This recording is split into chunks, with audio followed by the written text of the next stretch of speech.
Comment cela se fera? Ça me rappelle Marie quand on lui disait que tu vas être enceinte et tu vas accoucher un fils alors qu'elle n'était pas mariée, tandis que le Saint-Esprit descendra sur elle. Bon, bref, je ne sais pas si le Saint-Esprit descendra sur ces pays-là pour faire un miracle en 6 ans.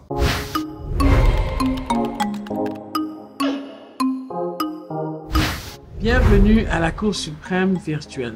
Je suis votre procureur général, Nancy Ngalula Wampanda. Et ici à la Cour suprême, nous n'avons que la vérité comme verdict acceptable. Donc nous continuons sur les objectifs de développement durable, les ODD, que moi j'appelle les objectifs de déséquilibre et de destruction. Et aujourd'hui, nous continuons toujours dans la même série avec l'objectif 9, industrie, innovation et infrastructure.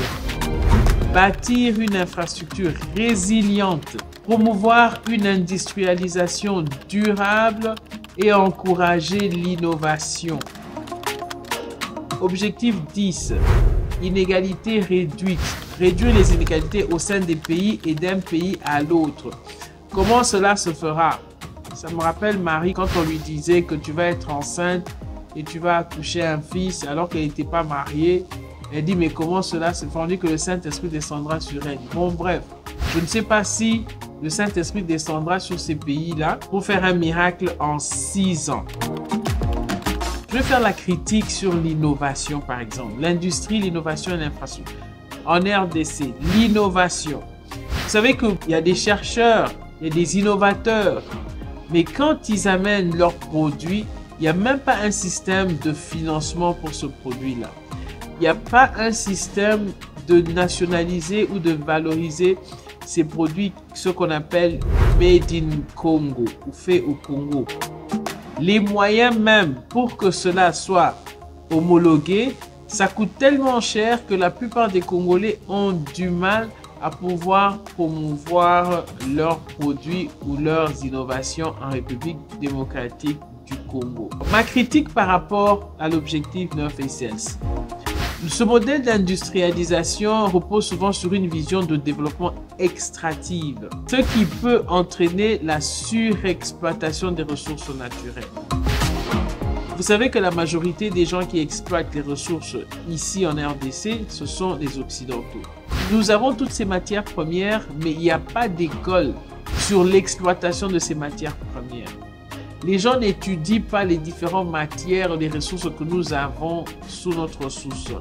Ce qui fait que même quand les Chinois viennent, ils prennent le sable, ils prennent tout, parce que nous ne savons pas exploiter ça. Il y a d'autres matières même qu'on ne connaît pas, parce qu'on n'a pas étudié, on n'a pas de centre de formation, c'est pas dans notre curriculum, c'est pas dans notre agenda de l'école. Donc voilà où se trouve aussi le problème de l'éducation. Dans un pays où on a autant de ressources naturelles, il n'y a pas de formation dans ces ressources, dans l'exploitation et même dans la transformation de ces ressources-là. La RDC égorge d'énormes potentiels minières, mais il n'y a pas d'infrastructure moderne, ce qui fait que l'Occident vient, prend et ça part, parce qu'on ne peut pas transformer ici, on ne peut pas amener une valeur ajoutée. Et après, quand cette valeur ajoutée est faite, ça revient vers nous et c'est vendu à un coût très élevé. Malheureusement, seulement ceux-là qui ont des moyens qui peuvent s'en approvisionner. Donc, maintenant, les statistiques, voilà ce que les statistiques disent, mais c'est vraiment alarmant.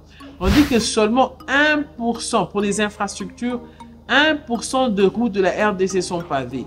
Est-ce que vous vous rendez compte? Nous sommes 6 ans à la finalisation et l'accomplissement des objectifs de déséquilibre et de déstabilisation. L'objectif numéro 9. Je ne sais pas par quel miracle on va paver 99%, même 50% des routes en République démocratique du Congo en 6 ans. Sur un seul mandat. Je ne sais pas comment est-ce qu'on va le faire. On dit que de tous les pays qui ont accès à l'Internet, nous avons le taux le plus bas. Si nous n'avons pas Internet, comment voulez-vous qu'on fasse des recherches? Comment voulez-vous qu'on puisse avoir accès à la connaissance et à l'information? C'est compliqué. C'est seulement 17% de la population qui est connectée. Donc, sur 100 millions de la population en RDC, 17% sont connectés. Donc, on a 83% de la population qui n'est pas connectée à l'Internet. Et on veut donner une éducation de qualité. Comment est-ce qu'on va le faire? on n'a pas d'énergie. Quand on dit que 90% des zones rurales n'ont pas d'énergie, comment cela va arriver? Vous êtes les juges, c'est à vous le verdict. Voici une des critiques que j'ai fait sur le DODD 9. Pour moi, l'absence des infrastructures, donc les routes, télécommunications, ainsi de suite, limite l'industrialisation et l'innovation. Le pays dépend encore de l'exportation des matières premières. On dépend de tout ce qu'on exporte. Et encore, ce qu'on exporte, est-ce qu'on reçoit vraiment la valeur pour ce qu'on exporte? Donc, c'est un peu les critiques que j'ai pour l'objectif numéro 9. Maintenant, pour l'objectif numéro 10, l'inégalité, il faut réduire l'inégalité. Les progrès, il y a peut-être des progrès qui sont faits, mais les inégalités économiques persistent en RDC. Il y a une grande fossé entre les riches et les pauvres. Et d'ailleurs, les statistiques disent que 70% de la population vit en moins d'1,90 $ par jour. Ils ont des problèmes d'accès aux soins de santé, d'éducation et aux services publics. L'accès à ces choses-là est extrêmement inégal. Santé, ici, c'est celui qui a l'argent. Même quand vous êtes pauvre, vous allez dans les hôpitaux, là, on vous regarde, on vous dit que vous n'avez pas d'argent, on ne veut pas vous toucher. Les gens ne sont pas bien formés dans les hôpitaux, dans les cliniques, dans les dispensaires. Ils n'ont même pas les outils. Donc, celui qui a l'argent va aller se faire soigner à l'étranger. Et celui qui n'a pas l'argent, il va mourir. On a des gens qui meurent ici, mais alors bêtement pour des petits trucs pour lesquels on pouvait prévenir. Dans les zones urbaines et rurales, c'est terrible. La redistribution des richesses est quasi inexistante. Ici, il n'y a pas moyen. C'est un réseau extrêmement fermé. Les gens se lancent à la politique parce qu'ils se disent que c'est la politique qui ont l'argent. Donc, quand on a fermé ce réseau-là et qu'on a mis des gens qui sont parentés à X, Y, il est impossible d'accéder, même si vous avez les compétences. Il y a des gens qui sont là parce qu'ils sont tel, ainsi de suite. La redistribution, comme je dis, des richesses, elle est inexistante. Il y a une très grande faiblesse des couvertures des programmes de protection sociale. Il n'y en a pas. Il n'y a pas de programme de protection sociale ici. Et il manque d'opportunités économiques, justement, pour les plus pauvres. C'est les pauvres qui perdent. Nous allons voir maintenant les faisabilités, les incohérences par rapport à ces objectifs-là en RDC. L'incohérence, c'est que les infrastructures ne sont pas modernisées ici. Expropriation de population locale. Vous savez, vous allez dans les provinces, là, les gens sont en train comment on dit, de creuser pour le diamant. Mais vous allez voir des gens vont à 30 mètres, 20 mètres, 25 mètres. Mais ça crée un problème écologique après. Je ne sais pas comment est-ce qu'on peut, en 6 ans, construire des infrastructures adéquates et durables pour les zones dont l'environnement ne permet pas. Par exemple, il y a des régions où il y a l'érosion, il pleut tout le temps. Donc, il y aura beaucoup de défis. Donc, je ne sais pas quel miracle on va faire ça en 6 ans. Au sujet des inégalités, pour les réduire, l'objectif est très vague. C'est vraiment très vague parce que ça ne traite pas directement le mécanisme de l'inégalité tel que les structures de pouvoir économique et politique. Ici, les gens qui sont au pouvoir, ils ont accès à l'argent et à l'influence, la politique et tout ça. Je ne sais pas comment on va combattre l'inégalité sous toutes ses formes. Comment on va la réduire en République démocratique du Congo. Celui qui a le pouvoir, il a la magistrature, il a l'argent, il peut t'emmener en justice. Et les gens en justice n'écoutent que ceux qui ont l'argent. Le pauvre qui vient là-bas, il n'a pas d'argent, il ne peut pas se défendre. Donc, il y a vraiment cette inégalité-là, c'est incohérent. Les indicateurs utilisés pour mesurer les inégalités ne capturent souvent pas la complexité des inégalités, notamment celles liées à l'ethnicité ou au genre et aux droits fonciers. Donc, il y a encore ça, l'inégalité entre les genres, l'inégalité entre certaines ethnies. Il y a des ethnies en RDC qui subissent toujours des injustices. Comment est-ce qu'ils vont réduire? Je ne sais pas comment cela peut se faire. Mais jusqu'à ce stade, est-ce qu'on peut évaluer l'effectivité de ces projets-là? Est-ce qu'on atteint le but même à 10, 20, 30%? Je ne sais pas. Donc, c'est vraiment quelque chose à analyser et à voir. Quand il s'agit de la faisabilité pour l'industrie, l'innovation et l'infrastructure, moi, je dis que c'est difficile. Les infrastructures de transport, par exemple, et de communication sont parmi les sous-développées en RDC. Et même en Afrique, les investissements sont très nécessaires, mais l'instabilité politique et l'insécurité découragent les investisseurs. Vous voyez, il y a toujours des conflits. Mais les personnes qui créent les conflits, ce sont ces mêmes personnes-là. Les mêmes personnes qui font ces objectifs de développement. Ce sont ces mêmes personnes qui financent ça, ces mêmes pays-là. Ces pays qui ont un mot à dire aux Nations Unies, c'est eux qui financent ça. C'est vraiment contradictoire. Et puis ils disent, ouais, on ne peut pas venir investir parce que c'est des pays instables. Il y a l'insécurité, il y a les guerres, donc ils ne veulent pas amener leur investissement. Il y a la corruption et ainsi de suite.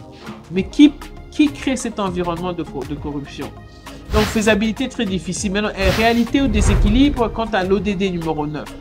Pour moi, je pense qu'il y a un déséquilibre parce que l'absence d'un environnement favorable aux affaires rend très difficile la mise en œuvre de cet objectif. Même si j'entends parler de climat des affaires, c'est juste un mot. Mais est-ce qu'il y a vraiment un climat des affaires? Ça veut dire quoi? Oui, on favorise, il y a des mesures qui sont mises en place. Mais c'est dans l'implémentation et dans l'applicabilité de ces lois-là, il y a encore un problème. Donc, l'objectif numéro 10, inégalité réduite. La faisabilité est très difficile.